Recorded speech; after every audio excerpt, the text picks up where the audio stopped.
Welcome to What the Health? Where anything health is fair game as we tackle the trends and bust the myths about health and wellness. Here are your hosts, Dr. Dan and Angela Toro. And welcome to another What the Health podcast. I am Dr. Dan, here with my co-host, Angela Toro with Toro Family Chiropractic.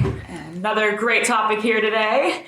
We are talking about breakfast blunders, or breakfast bungles, I believe was you already bungled it. I already bungled it.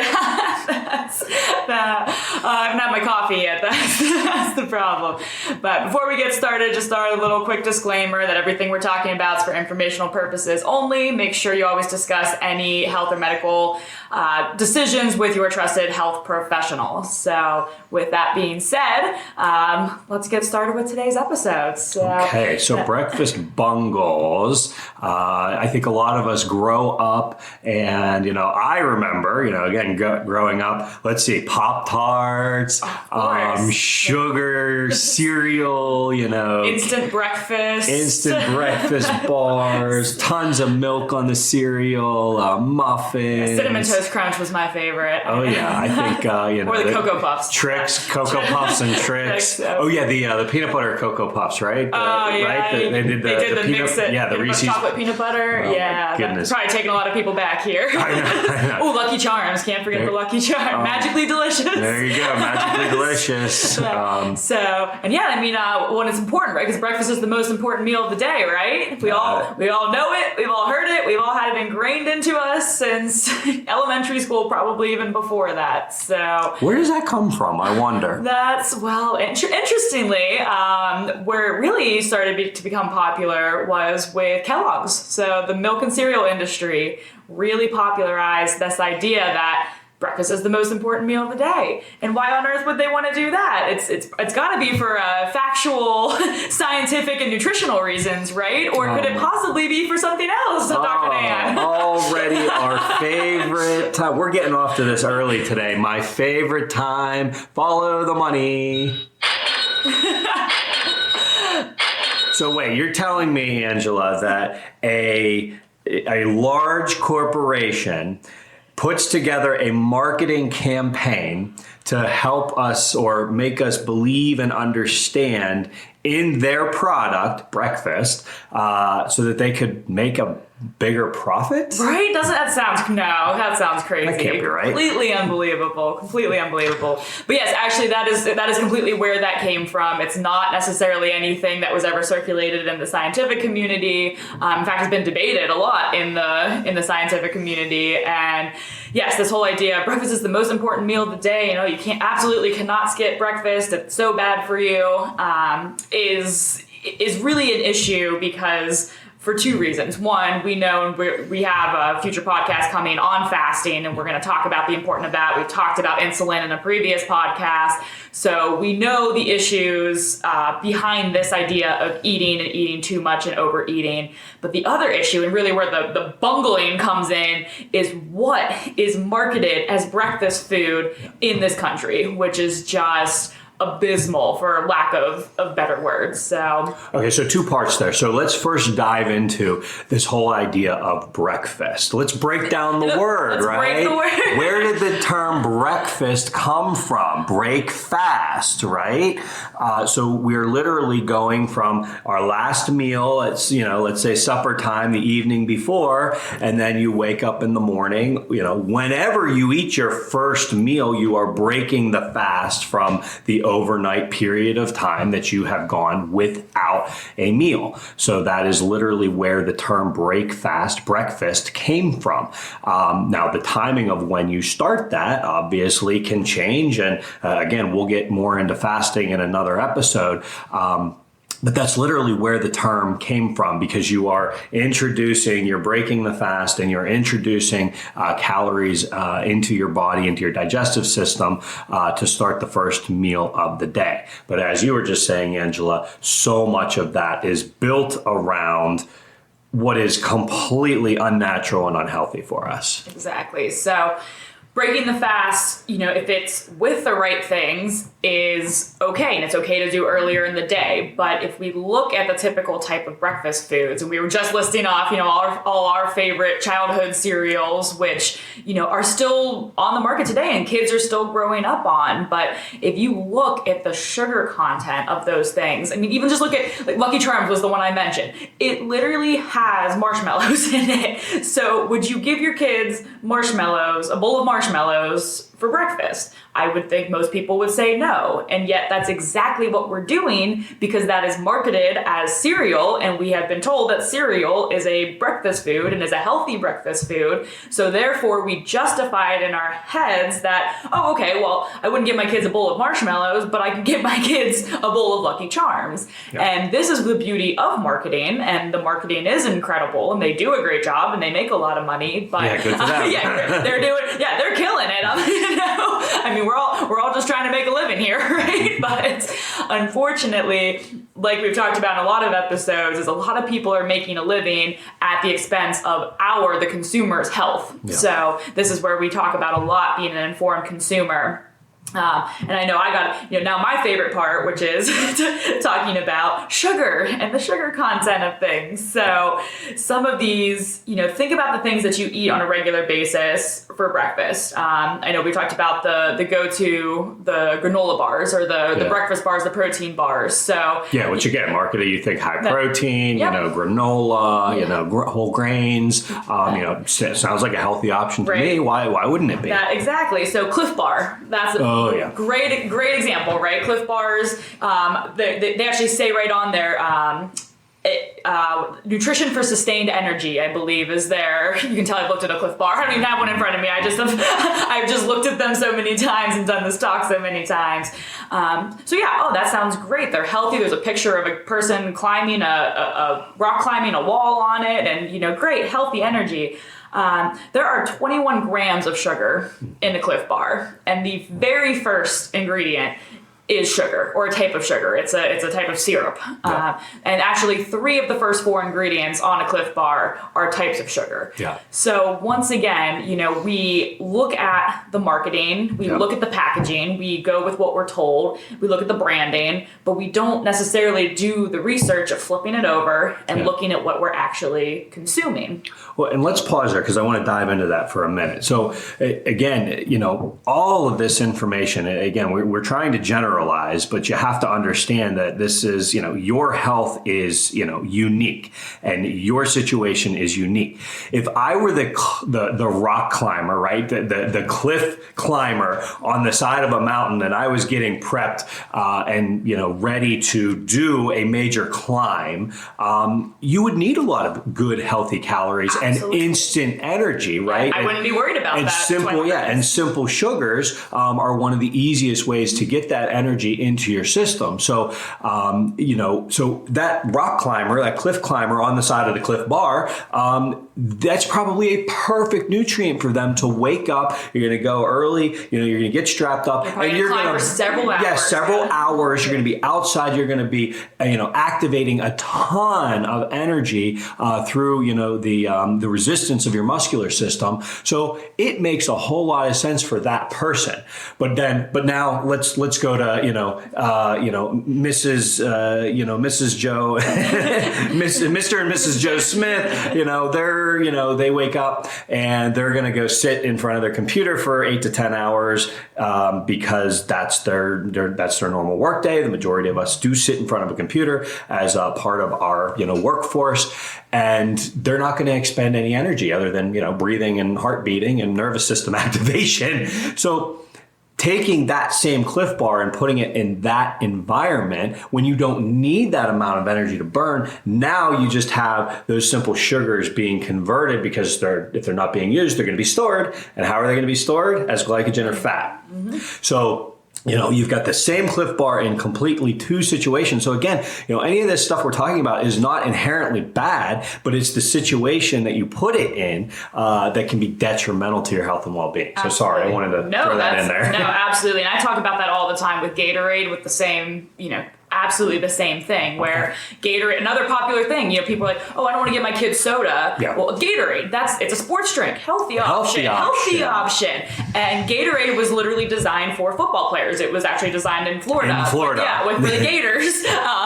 So it was again, they're hot, humid. They're working out 2-3 times a day. They're sweating profusely. So it was designed as a quick electrolyte and simple sugar replacement. And actually, the original Gatorade tasted disgusting because it was actually just straight electrolytes and simple sugar. Water, It really wasn't anything like it is today. It's obviously been changed and marketed for the, again, general population. So. Yeah. And even today, athletes, there's days that I'm training 2-3 hours. So absolutely, if I'm, sweating profusely, our gym doesn't have AC. So in the summer, when I'm training that long, I will absolutely throw down a Gatorade if it keeps me going and it gets me through the rest of my training. But the average person who comes in and maybe does an hour class, do they need to they're always sweating 20 minutes of that hour class. Do they need to replenish that with a Gatorade? Probably not. Yeah. So, and do you need to grab a Gatorade first thing in the morning when you're going to sit in your car to drive to work, to sit at work all day? No. Absolutely not. So that's a really, really good point, that it's really all about the context and it's all about how you're going to be utilizing that energy, because that's what food is. Food is energy. Food is fuel. So you really want to think about that because unfortunately we have become very mindless in our decisions and we just kind of go with what we like, what we're told, and we don't necessarily think about how that food's affecting us. And so that brings us back to, again, some of the common, what are some other common things for breakfast? I know a big one, yogurt. That's everyone's favorite, right? Yogurt, that's healthy, and right? Mixed granola. Yeah, there you go. Well, that's healthy, Dr. Dan. What's wrong with starting your day with a nice big bowl of yogurt? Nice parfait. Nice yogurt parfait. What's wrong with that? I love parfait. Parfait. Oh, that takes me back. If you don't get the movie references, we apologize. Yes, this is how we grew up communicating, was through movie quotes. So what's the issue with starting your day with yogurt? Well, again, just go back to the sugar content. The amount of sugar that's jammed into most yogurts. Now, again, there's some out there that, again, are very, very minimal, and they're largely the fat content. And those are probably a much healthier option, less detrimental option, we put it that way. But there's also lots of studies. There's a great documentary out there. I'm going to forget, but it's on Netflix, but they talk about dairy and how inflammatory it is to your system. And again, we've talked about this in other episodes and it'll come up again. Yeah, check out the inflammation episode. Sure. We are the only animals, we're the only species that continue to drink dairy or drink the milk from another species, not just our own, but from another species after we're weaned, right? So, milk at its core was designed to have a lot of growth hormone in it because you were trying to grow a child of any mammal species. You're trying to grow that child quickly and develop them quickly. So there's a lot of growth hormone, which again is great for, muscle, bone, brain development. It's fantastic for growth and development. The problem is you hit a point where you're done growing. We're always developing and regulating, but you stop growing. But we continue to put this growth hormone, from a dairy product like yogurt or milk or, cheese, number of others. But you continue to put that hormone into your system, becomes very inflammatory and detrimental to your system. So we're not just talking about weight gain anymore, but again, it affects your energy levels. It affects your body, your immune system, and your body's ability to fight off, cancerous tumor promoting cells. So autoimmune. Autoimmune condition. So, again, yogurt, not just from the artificial sugar standpoint. I know you probably have some statistics. She's the expert on, the amount of sugar in all these different products. I can just rattle off sugar content. See, I just walk by her and she smacks stuff out of my hand. In terms of the hormonal impact that dairy products have, like yogurt, detrimental to your health and well-being. Yeah, absolutely. And not to mention how processed dairy is in this country. So if you think about, what comes out of milk, which is the primary source of dairy that we consume, to what we actually purchase from the shelf, there has been so much done to that. So it's not just a matter of the dairy itself, but it's what's been done to it. And by the time if you look at skim milk, it's not milk. It's water, it's sugar water. It's processed sugar water. And so unfortunately, again, it's just this idea of, and again, marketing. You need to get your milk. You got to keeps the body strong. Got to get your 3 glasses of milk a day, right? We've all been taught that, but nobody really looks at why. What is? And again, and that came from the milk industry. They wanted to sell milk, so that. One of the things that we always see in the office, just from hey, how do I know if my milk is being impacted, if milk is impacting myself or my son or daughter? If you have a child, especially pre-adolescent child, that's having a really difficult time with acne, a lot of skin, discoloration, that is a ton of stress. Yeah, Angela had it. I had it. That is a ton of stress on the liver. And again, the sugar content in milk. But we grew up on skim milk specifically. We grew up specifically on skim milk because, again, the marketing at that time was low fat. That fat is bad for you. And again, I think we already talked about, or will be talking about, the fat content and things and how that got such a bad reputation. But again, if you have a ton of acne, that is a sign of liver stress, and one of the first ways to address that is start to eliminate the dairy, especially the milk consumption. I can sit here and tell you, your nephew, my oldest son, Ethan, he's 10 and a half years old. The kid, other than nursing, has never had milk in his life, other than maybe an occasional glass of chocolate milk, once in a blue moon. The kid has not grown up on milk. He eats a lot, a relatively healthy, well-balanced diet. The kid is 10 and a half years old. He's over 5 foot. He's got to be close to 5'5". He's almost his mother's height. At 10 and a half years old, he's got a 9.5 shoe size. So he's only like a size and a half off of my foot. He's 10 and a half years old. He's extremely strong. Never had milk in his life growing up. Never had a glass of milk. Never had a glass of milk. So he's never had dairy products. Never had a glass of milk. It's like, so people growing up, again, we think how are you going to get your calcium? No. There's lots of ways to get calcium that does not come through milk. So, and again, going back to, I just saw another colleague recently post, about they were doing specifically like a milk cleanse. And I thought, that's interesting. But what it was is they were drinking nothing but raw milk for like a certain period of time. I have to research this more. I heard that. Yeah, but so again, it's interesting because, in milk, natural from the, from the cow, straight from the cow, straight from the goat, there's a lot of enzymes, okay, and other, healthy healthy biochemical markers that are in that product that, again, through the purification and the processing get eliminated.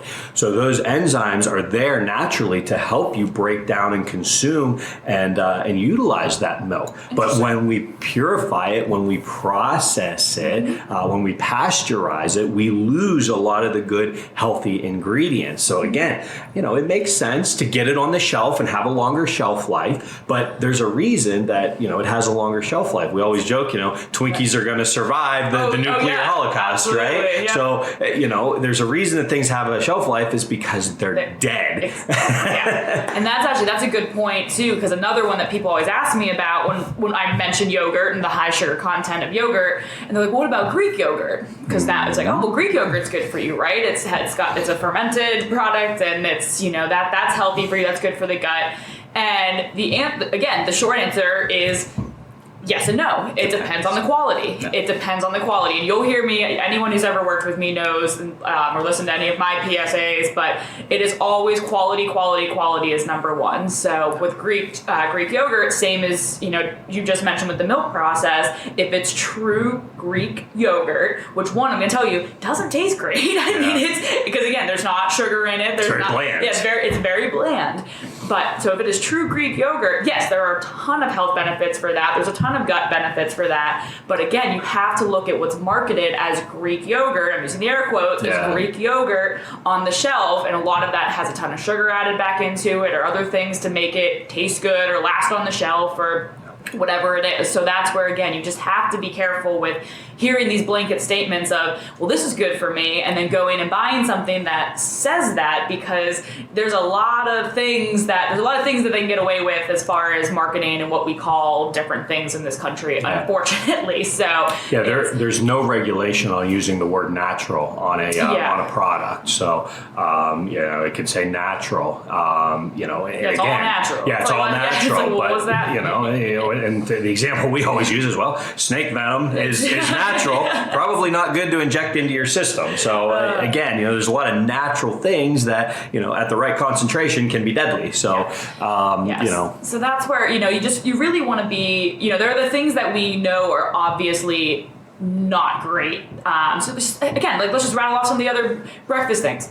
Pancakes, waffles, muffins, bagels, donuts. Bagels are basically just donuts without icing on them. So it's like at that point, just eat the donut and enjoy it. But then what do you put on the bagel? Cream, dairy, cream cheese. So you really, everything we just rattled off is high in refined carbohydrates, high in sugar, low in no protein, no healthy fats. It's just, we're just getting this quick burn type of energy in the morning, but we're not burning it. Correct. So again, even if you look at athletes, you talk about, you hear about carbo loading. Well, carbo loading is the night before. Athletes aren't waking up and eating a pancake breakfast and then going and competing. Oh my gosh, that would feel terrible. Yeah. I actually go and do I prefer to train fasted, but I train my body to be able to train fasted. So, but I feel better. Like if I don't time my meals right, oh my gosh, I feel terrible during my training. So, this idea of, I'm going to burn that energy. You could eat an entire day's worth of the energy that you need in going out and getting, an IHOP breakfast or waffle. I was just in the South, so Waffle House is everywhere. Yeah, Waffle House is everywhere.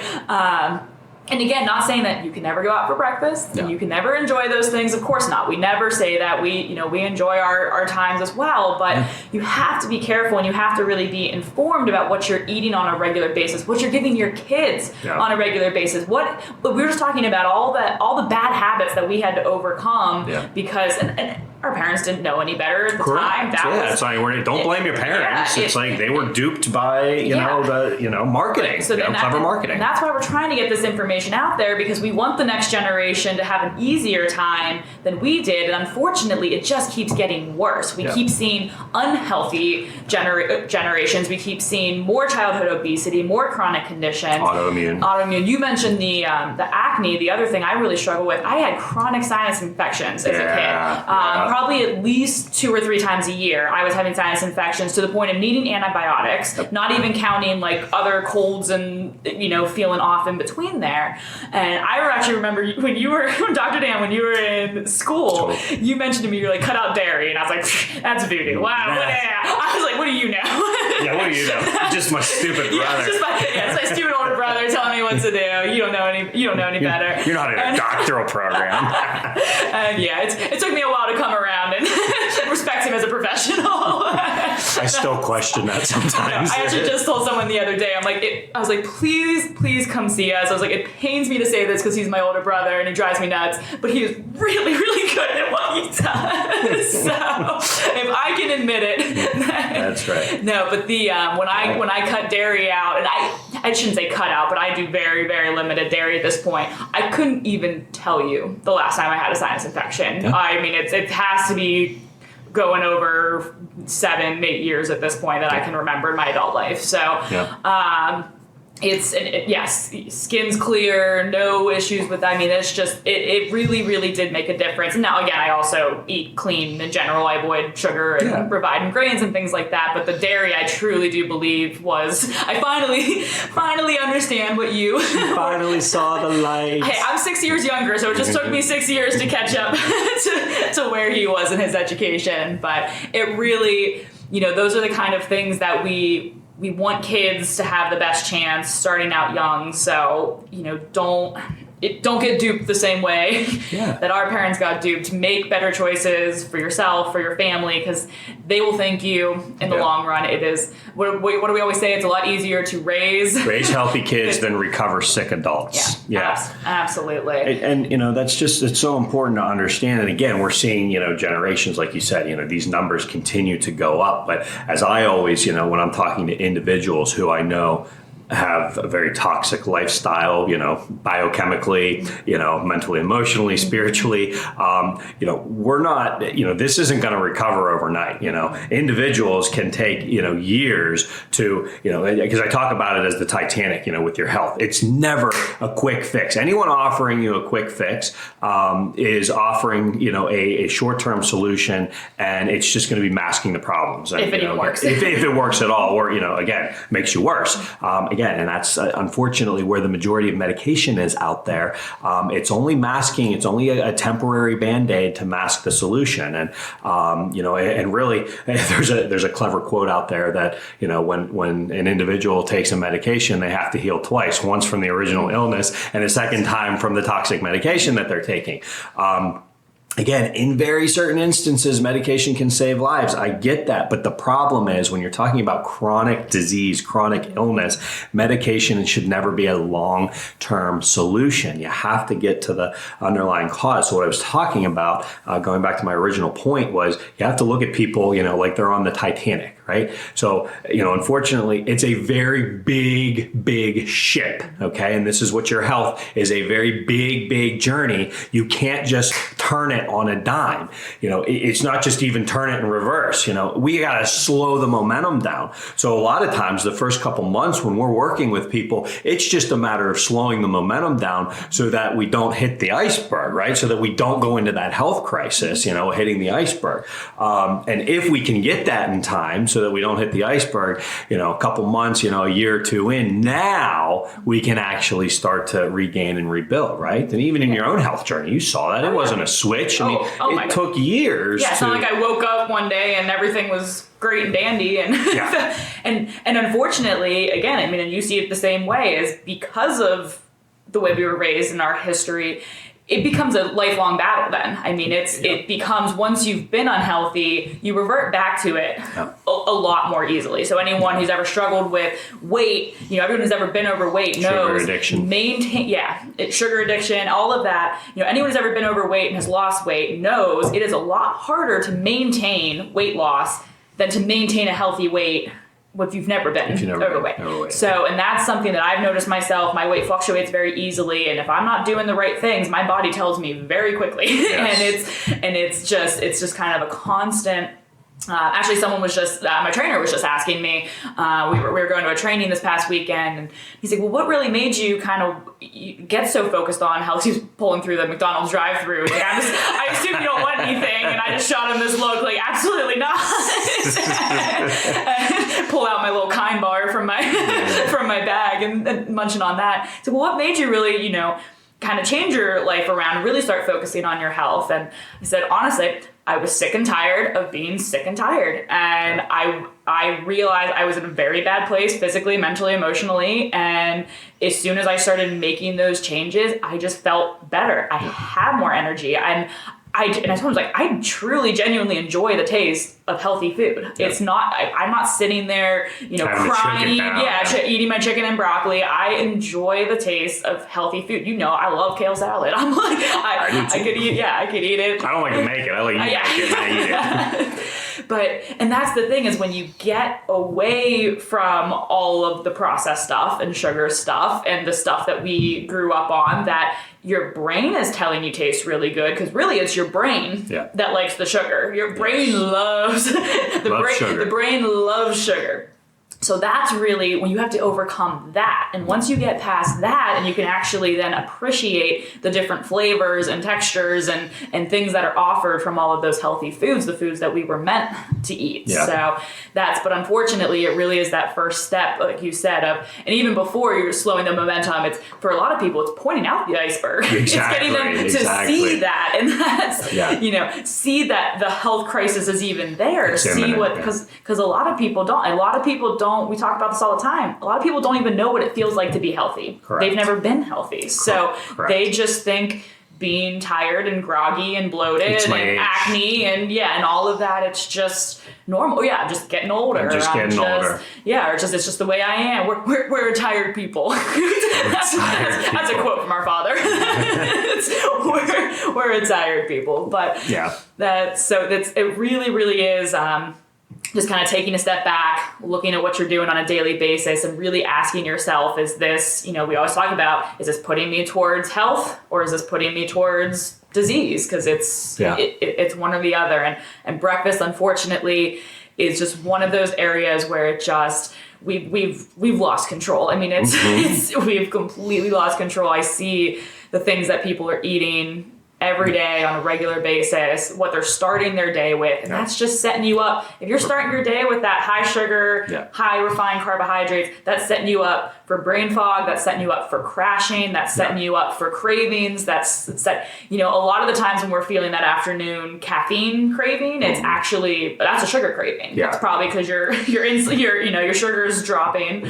So let's talk about that crashing and craving for a minute, absolutely. because it's so important. that your insulin, your insulin and cortisol levels, okay, and you can dive in more. I am not the biochemical expert, but again, as a healthcare professional, I understand how these things work in the body, but I'm never going to be able to explain it as well as a biochemist. But your cortisol levels and your insulin levels naturally start to spike in the morning. That's part of your body's normal circadian rhythm and how your body starts to wake itself up in the morning. How you physically have the energy to get out of bed. Correct. And I actually, someone who has been struggling with blood sugar challenges, I always tell them, don't take your blood sugar first thing in the morning because, and then especially like right after you eat, because it's absolutely going to be higher.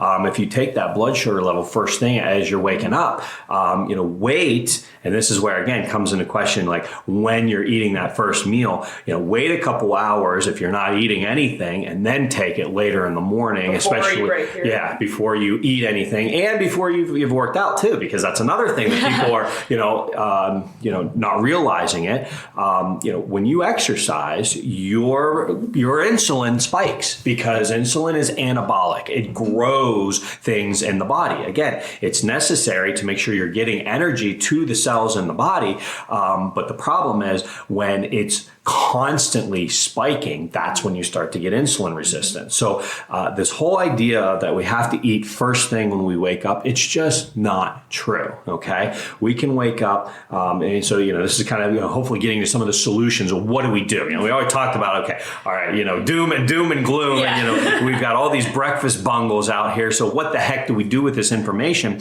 I think it starts with let's just skip breakfast, okay? Because people call this, it drives me crazy when people are like, oh yeah, I fasted, 12 hours. Like, no, you didn't fast. You slept. You slept. You had dinner, you went to bed, you woke up and you had breakfast. Like that's not fasting. That's a normal cycle.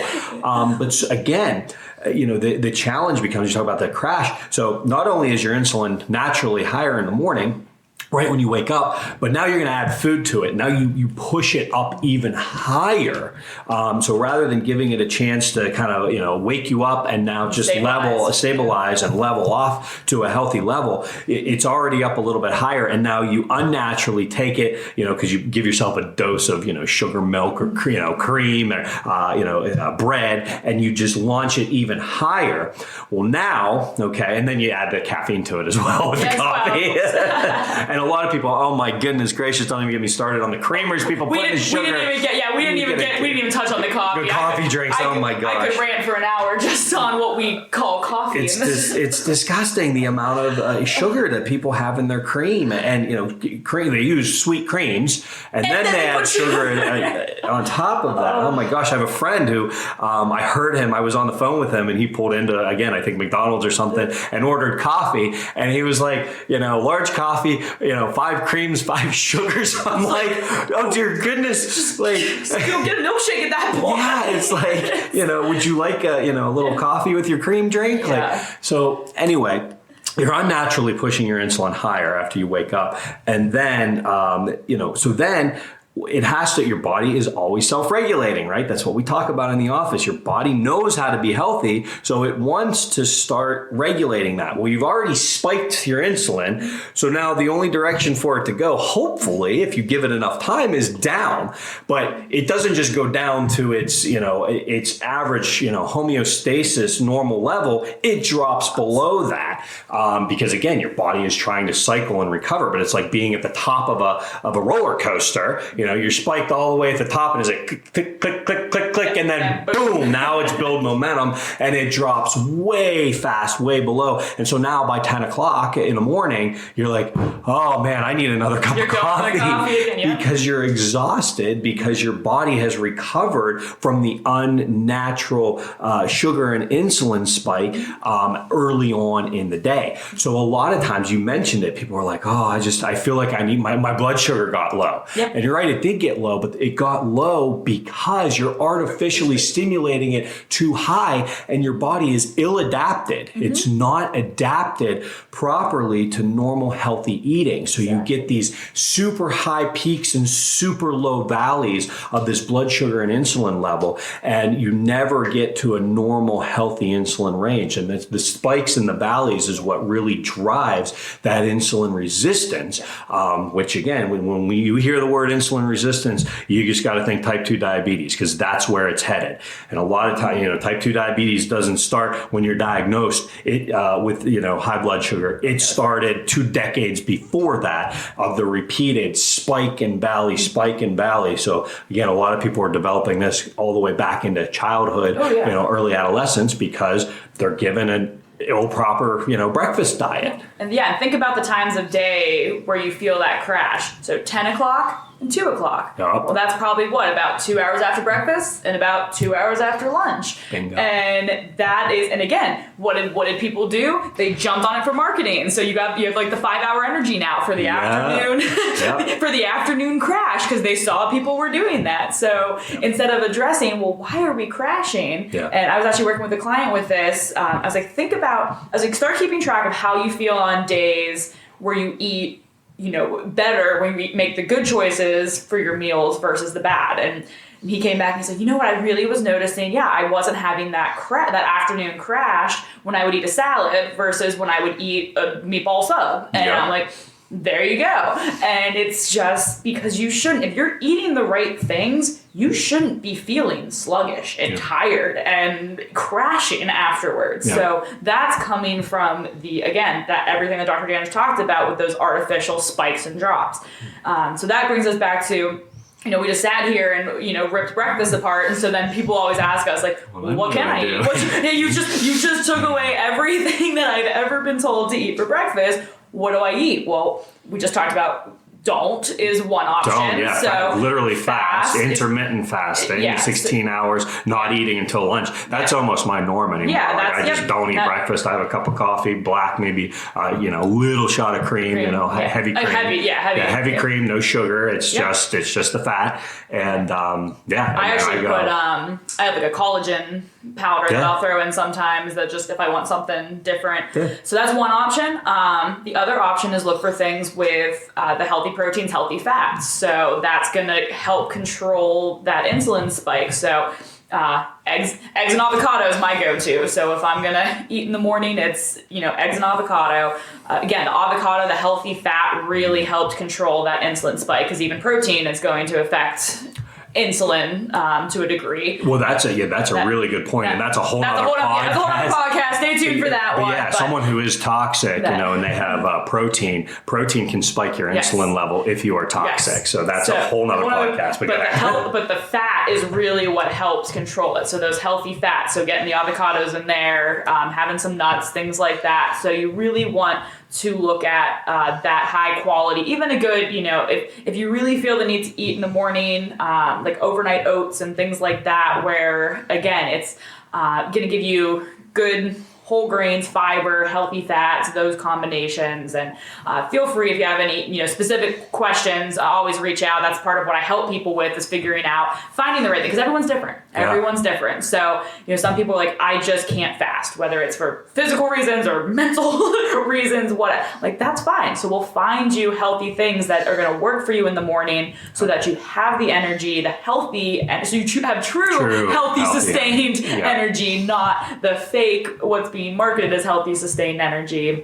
And find what's going to work for you. Because if you feel like you're constantly needing caffeine, or you feel like you're constantly hungry, those are both signs of those sugar crashes, those insulin crashes, because your body does not need to constantly eat. That's not how we're designed. If you feel like you constantly need to eat, then it's an issue of you're not eating the right things, or you're not eating at the right times. Well, yeah, and again, it's going back to that, people say, my blood sugar's low, I need to eat. It's like, no, your blood sugar's low because you're toxic. And so you went through that spike and valley, and, your body is very ill adapted to a normal healthy energy cycle. So that's where, again, you might not be able to, fast for the first time I ever fasted. I did 5 days, water only. And I went hardcore. I just jumped right into it. And again, I was fine because, again, my body was somewhat adaptive and healthy. It's like I wasn't so toxic that I couldn't handle it. But, someone who is very, very toxic and has, they're 30, 40, 50 years old and they've been on medications, it's like, no, I understand you can't do that.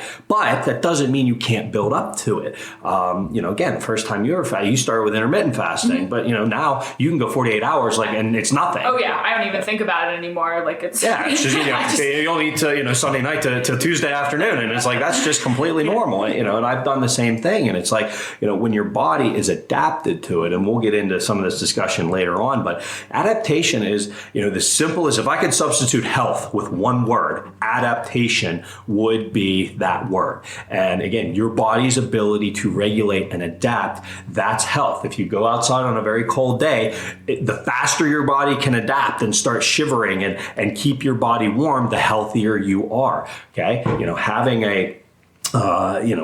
a meal, okay, the better your body can adapt, then it keeps those, spikes in insulin, because it doesn't need as much insulin because it's not resistant. It can respond to a lower dosage, right? So, it comes down to how quickly your body can adapt. And the better, the healthier you get, the easier it can adapt. And that's the healthier you are. So just like you can have a vicious cycle downward, we always talk about, we can get your body moving, get that Titanic moving in the correct, healthy direction, but that takes years, especially depending on how sick you are. And it starts with really, again, being an informed consumer, taking control of your health, of your life, of your family's health. So really, if you get anything from this, check labels. Whatever you're eating on a regular basis, check those labels, look for sugar, look for the laundry list of ingredients. That means that they're highly processed.